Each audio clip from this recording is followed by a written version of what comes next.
Master minds commerce చదవాలనుకునే 10th inter విద్యార్థుల తొలి ఎంపిక. సెంటు భూమి దేనికి సరిపోతుందో అంటూ వెకిలి నవ్వులు నవ్వారు చంద్రబాబు. తాము అధికారంలోకి వస్తే సెంటు కాదు 2 సెంట్ల భూమి ఇస్తామంటూ ప్రగల్భాలు పలికారు. ఎన్నికల ముందు ఏ స్టేజ్ ఎక్కినా పేద ప్రజల సొంతింటి కలను నెరవేర్చుతానంటూ ఓకదంపుడు ప్రసంగాలు ఇచ్చారు. తీరా అధికారంలోకి వచ్చాక ప్రజలకు ఇచ్చిన హామీని మర్చిపోయారు. తమ పార్టీ కార్యాలయాల కోసం కోట్ల విలువ చేసే ప్రభుత్వ భూములను కేటాయించేసి శంకుస్థాపనలు కూడా చేయిస్తున్నారు చంద్రబాబు. రాష్ట్ర ప్రభుత్వం అధికారంలోకి వచ్చి 2 సంవత్సరాలు గడుస్తున్నా ప్రజలకు ఇచ్చిన హామీలను చంద్రబాబు మరిచారు.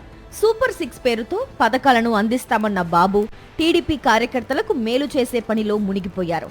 తమ పార్టీ భవనాల కోసం అడ్డుగోలుగా ప్రభుత్వ అనుమతులు ఇచ్చి పార్టీ పేరుతో వ్యాపారాన్ని చేసేందుకు చంద్రబాబు నాయుడు చర్యలు తీసుకుంటున్నారు. కర్నూలులో ఇప్పటికే టీడీపీ పార్టీ కార్యాలయం ఉన్నా మరో పార్టీ కార్యాలయాన్ని నిర్మించుకునేందుకు సన్నాహాలు మొదలు పెట్టేశారు. కర్నూలు మెయిన్ రోడ్లోని ప్రభుత్వ స్థలాన్ని కబ్జా చేసుకుని టీడీపీ కార్యాలయాన్ని నిర్మించారు. 99 సంవత్సరాల లీజు పేరిట ప్రభుత్వ స్థలంలో పార్టీ కార్యకలాపాలు నిర్వహిస్తున్నారు. పై అంతస్తులో పార్టీ మీటింగ్స్ నిర్వహిస్తే కింద అంతస్తులో బట్టల దుకాణాలకు అనుమతులిచ్చారు. పార్టీ భవనం ముందు ఓ హోటల్కు సైతం లీజుకిచ్చి సొమ్ము చేసుకుంటున్నారు. అయినా వస్తున్న ఆదాయం సరిపోలేదని శాశ్వత భవన నిర్మాణం కోసం కర్నూలులోని R&B గెస్ట్ హౌస్ భూమిపై కన్నేశారు టీడీపీ నేతలు.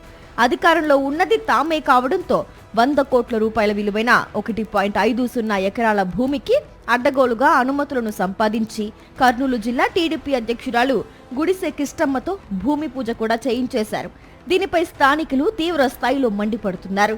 గవర్నమెంట్ పరంగా ఉపయోగించుకోవాల్సినటువంటి స్థలాలను కూడా వీళ్ళు పార్టీ కార్యాలయం కొరకు కర్నూలులో ఎంతో దుర్మార్గం అంటే సెంటర్ గవర్నమెంట్ R&B క్వార్టర్స్ ఉన్నాయి. దాంట్లో అటువంటిది 100 కోట్ల పైగా అయినటువంటి స్థలాన్ని ఇవాళ పార్టీ కార్యాలయం కొరకు వాళ్ళ పార్టీ నాయకులు శంకుస్థాపన చేయడం చాలా సిగ్గుపడాల్సినటువంటి విషయం ఇది.